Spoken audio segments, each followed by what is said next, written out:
DTV Odia देखिवा पाई subscribe करंतु एवं bell icon को मध्य दबाई दियंतु।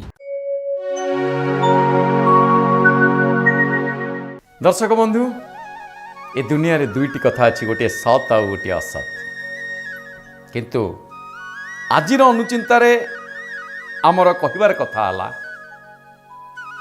जदि आमर लक्ष्य असत पथरे थाए ताहले आमे आम पाखक जेते सत् कार्य आसिले भी से सब असत रे परिणत हुए आमको असत भली लागे।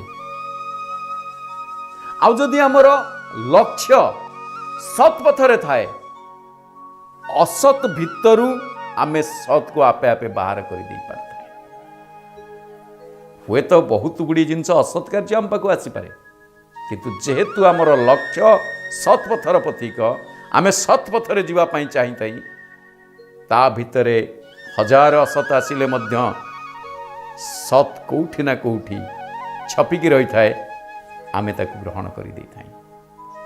ए संसार रे चलिबाकु हेले सदा बेले निजर गतिपथ को सत् रे परिणत करने आवश्यक।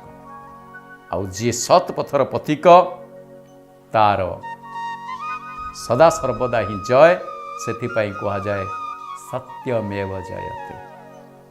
जय जगन्नाथ।